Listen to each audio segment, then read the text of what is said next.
जैसा कि हमने पिछले एपिसोड में देखा था, स्कूल का हेडमास्टर किसी लड़कियों के साथ ज़बरदस्ती करने की कोशिश करता है या वो लड़की करने के लिए देती है, पता नहीं। तो इस एपिसोड की शुरुआत में हम देखते हैं घोस्ट उन दोनों के सामने आ जाता है और ये देख के लड़की बेहोश हो जाती है और हेडमास्टर बहुत ज़्यादा डरते हुए बोलता है, तुम तो क्यांग मिन हो।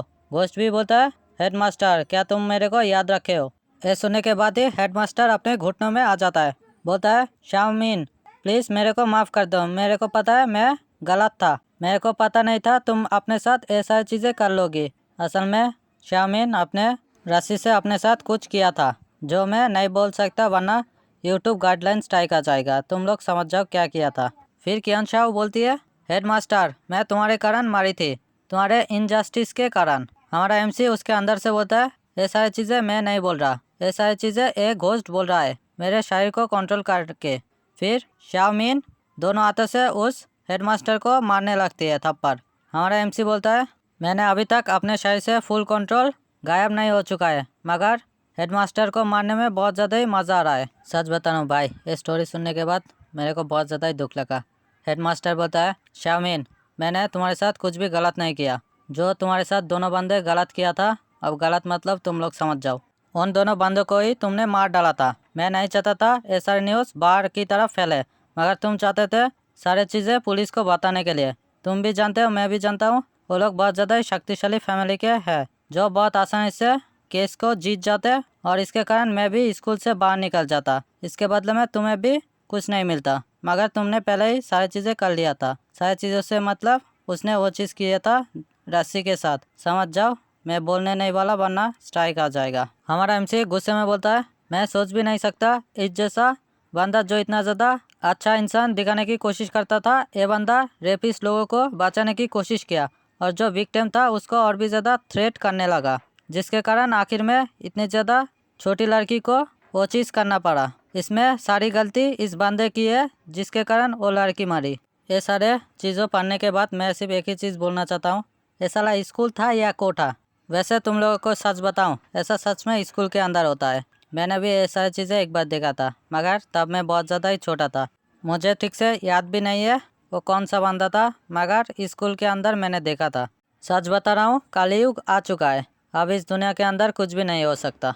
तो फिर से स्टोरी को कंटिन्यू करते हैं। घोस्ट बोलती है, हेडमास्टर तुम क्या सोचते हो आप लोग मेरे बारे में क्या सोच रहे होंगे। वो दोनों बंदे और मैं एक साथ ही मिसिंग हो चुके हैं, आप लोग मेरे बारे में बहुत ज़्यादा गलत सोचते होंगे, मगर अगर तुम इधर पे मर जाओगे तो तुम्हारे रेपुटेशन का क्या होगा। फिर वो बंदा खुद को ही थप्पड़ मारते हुए बोलता है, शाओमिन प्लीज़ तुम मेरे को माफ़ कर दो, मैं अभी मरना नहीं चाहता। मेरे घर के अंदर मेरी वाइफ है और 2 बच्चे भी है, मेरे को पता है मैं गलत हूँ, मैं एक मैन भी नहीं, मैं एक कचरे का बैग हूँ, प्लीज़ तुम मेरे को माफ़ कर दो इस बार के लिए। हमारा एमसी सोचता है, हेडमास्टर तो मरना डिजर्व करता है, मगर जो लड़की है उसका बहुत ज़्यादा ही बदनाम हो जाएगा, ये बहुत ज़्यादा ही बुरा होगा। वो स्टोर मैनेजर हमारे ऊपर बहुत ज़्यादा ही काइंड थी, उसने मेरे को हर्बल एग भी दिया था। फिर हमारा एमसी घोस्ट को समझाते हुए बोलता है, सिस्टर तुम उसे मारने से ज़्यादा पुलिस को दे दो, जाके वो अपना गुनाह कबूल कर लेगा, इससे तुम्हें जस्टिस भी मिल जाएगा और उसका रेपुटेशन भी बहुत ज़्यादा ख़राब हो जाएगा और उसका पूरा ज़िंदगी भी ख़त्म हो जाएगा। शाओमिन हमारे एमसी के बात सुनने के बाद बोलता है, अगर तुम इधर पे मरना नहीं चाहते, जाके पुलिस स्टेशन पे अपने सारे गुनाह को कबूल कर लो। हेडमास्टर अपने माथा झुकाते हुए बोलता है, नहीं नहीं मैं ऐसा नहीं कर सकता, अगर मैंने ऐसा किया तो मेरी पूरी ज़िंदगी ख़त्म हो जाएगा। ये सुनने के बाद घोस्ट बहुत ज़्यादा ही गुस्सा हो जाता है। हमारा एमसी बोलता है, मैं इस हरामजादे को बचाने की कोशिश किया और इसके रेपुटेशन को भी, मगर ये बंदा नहीं चाहता ऐसा। फिर चलो मेरे को तुम्हें एक लेसन सिखाना ही पड़ेगा। तो लेसन हिसाब में तुम्हें मैं क्या सिखाऊं, क्या तुम्हारे गले के अंदर फंदा डाल के तुम्हें मार डालूं। फिर शाओमिन अपने पास से रस्सी जैसी कोई चीज़ बाहर निकलता है। हमारा एमसी बोलता है, अब ये चीज़ क्या है। फिर शाओमिन उस बंदे के गले के अंदर वो रस्सी बांध देता है, फिर उसे अपनी तरफ लाने लगता है।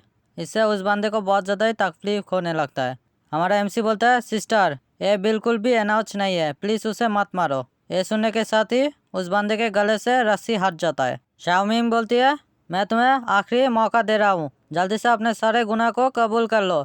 अगर मेरे को मास्टर ने नहीं बोला था रुकने के लिए तो मैं बिल्कुल भी नहीं रुकती और तुम्हें मार डालता।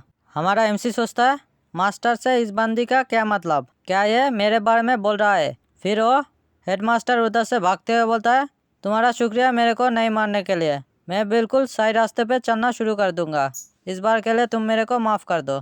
फिर हमारा एमसी शाओमिंग को बोलता है, हमें ज़रूर उसके ऊपर नज़र रखने की ज़रूरत है, अगर वो पुलिस स्टेशन की जगह प्रीस्ट के पास चला जाएगा तो फिर क्या होगा। शाओमिंग बोलती है, मास्टर ने बिल्कुल सही बोला। एमसी बोलता है, जब मैं रास्ते से आने के टाइम इतना सारा बात किया तब तुम कुछ क्यों नहीं बोला। शाओमिंग बोलती है, जब से तुम मेरे शरीर के अंदर आए हो तब से शायद से तुम मेरे शरीर को पूरी तरह से कंट्रोल कर चुके हो, इसलिए तुम्हारे बिना परमिशन के मैं बात भी नहीं कर पा रहा था, अब मैं तुम्हारे परमिशन के बिना कुछ भी नहीं कर सकता। हमारा एमसी बोलता है, तुम्हारे शरीर के अंदर घुसने से तुम्हारा क्या मतलब, ये सुनने में बहुत ज़्यादा गलत लग रहा है। फिर हमारा एमसी शाओमिंग को बोलता है, ये तो बिल्कुल भी सही नहीं है, तुम एक घोस्ट हो, तुम्हें मेरे शरीर के अंदर आना चाहिए था, मैं कैसे तुम्हारे शरीर के अंदर आ चुका हूँ, क्या ये इसीलिए हुआ है, तुम इतना ज़्यादा गरीब हो इसीलिए। शाओमिंग बोलती है, मास्टर अगर मैं आपके शरीर के अंदर आती तो मैं आपके जैसी लगती, मगर आप मेरे शरीर के अंदर आए हो इसीलिए आप मेरे जैसे दिख रहे हो। एमसी सोचता है, क्या ऐसा कैसे हो सकता है, क्या मैंने इस घोस्ट को पोजेस किया है। फिर शाओमिंग बोलती है, मास्टर हेडमास्टर इधर से बहुत दूर जाने लगा है, हमें जल्दी से उसको पकड़ना पड़ेगा। हमारा एमसी बोलता है, हमें ज़रूर उसको फॉलो करने की ज़रूरत है, मगर अचानक से पीछे की तरफ देखती है जहाँ पे वही लड़की होती है। हमारा एमसी बोलता है, हम लोग इसे ऐसे ही नहीं छोड़ के जा सकते, इधर आसपास किचन नाइफ घोस्ट भी है। हमारे एमसी के या घोस्ट के शरीर के अंदर से शाओमिंग बोलती है, मास्टर अगर आप चाहे तो मैं इस लड़की को अपने साथ ले सकती हूँ। एमसी बोलता है, फिर ठीक है, जल्दी से इसे अपने साथ ले लो। फिर शाओमिंग जाके उसको उठाने लगता है। हमारा एमसी बोलता है, इसका शरीर तो कितना ज़्यादा सॉफ्ट है, एकदम टॉय की तरह, मगर इसका वेट ज़रूर बहुत ज़्यादा होगा बॉस लेडी का। देखो मैं एक बात बता देता हूँ, घोस्ट और हमारा एमसी एक ही शरीर को महसूस करता है, इसीलिए जब बॉस लेडी को पकड़ा शाओमिंग ने तब हमारा एमसी भी उसे फील कर सकता है। फिर कुछ देर के बाद हमें हेडमास्टर को दिखाया जाता है जो बहुत ज़्यादा ही दौड़ के आया होता है, इसीलिए हाफ रहा होता है। फिर उसके पीछे से शाओमिंग आता है जो उसके कान के ऊपर फूंक देता है, जिसके कारण वो बहुत ज़्यादा ही डर जाता है और डरने के कारण बहुत ज़ोर से दौड़ने लगता है और बोलता है, प्लीज़ कोई मेरे को बचाओ। हमारा एमसी हंसते हुए बोलता है, अब ये बंदा ज़रूर अच्छा हो जाएगा, मैं देखना चाहता हूँ पुलिस स्टेशन में तुम्हारे साथ और क्या क्या होता है। फिर अचानक से उन लोगों के सामने कोई घोस्ट आते हुए बोलता है, तुम लोग उधर पे ही रुक जाओ। ये हमारे शाओमिंग को बोलता है जिसके पास वही लड़की भी होती है। एक गुंडा टाइप का घोस्ट होता है और एक बाटला टाइप का घोस्ट होता है। बाटला घोस्ट बोलता है, शाओमिंग तुम मेरे को उल्लू बना के इधर पे आ चुकी हो। वो गुंडा वाला घोस्ट बोलता है, तुम्हारी हिम्मत कैसे हुई मेटल हेड को मारने की और इधर पे आने का। फिर गुंडा वाला घोस्ट अटैक करते हुए बोलता है, लगता है तुम्हें रूल के बारे में नहीं पता, कौन इस रास्ते के ऊपर रूल करता है, तुम्हें मेरे को एक लेसन सिखाने की ज़रूरत है। मगर हम देखते हैं शाओमिंग उसके अटैक को रोकते हुए उसके ऊपर ही अटैक कर देती है। वो घोस्ट बोलता है, लगता है तुम्हें मारने की ज़्यादा ही खुजली मची है, मेरे को सिर्फ एक ही बात बोलना है, ये तो पहले से ही मार चुकी है, तो ये आप मार के क्या करेगी। फिर वो बंदा शाओमिंग को पंच मारने के लिए जाता है। शाओमिंग भी उसके अटैक के लिए पूरी तरह से प्रिपेयर रहती है। फिर वो मोटा वाला बंदा उसके ऊपर अटैक कर देता है। कुछ देख के वो बंदा पूरी तरह से शॉक हो जाता है। हम देखते हैं शाओमिंग को उसके अटैक के कारण कुछ भी नहीं होता। हमारा एमसी बोलता है, क्या सिर्फ इतना ही, इसके अटैक में तो कुछ भी दम नहीं था, इसके पंच मेरे को लगने के बाद ऐसा लग रहा कि हवा मेरे शरीर के अंदर आके लगा। फिर शाओमिंग उसे एक ही थप्पड़ में आसमान की तरफ उड़ा देता है। ये देख के मोटा वाला घोस्ट पूरी तरह से डर जाता है। फिर हमारा एमसी उसकी तरफ देखता है। वो घोस्ट बोलता है, सिस्टर मेरे को इस बार के लिए प्लीज़ तुम माफ़ कर दो। हमारा एमसी इसे देखते हुए बोलता है, कितना ज़्यादा घटिया स्माइल है। फिर शाओमिंग हमारे एमसी को बोलता है, मास्टर सच में आप बहुत ज़्यादा ही शक्तिशाली है। हमारा एमसी नाक चौड़ा करते हुए बोलता है, प्लीज़ तुम ऐसे बातें मत करो, वो बंदा ही बहुत ज़्यादा ही कमज़ोर था, इसीलिए मेरे एक ही अटैक में इतना दूर जाके गिरा।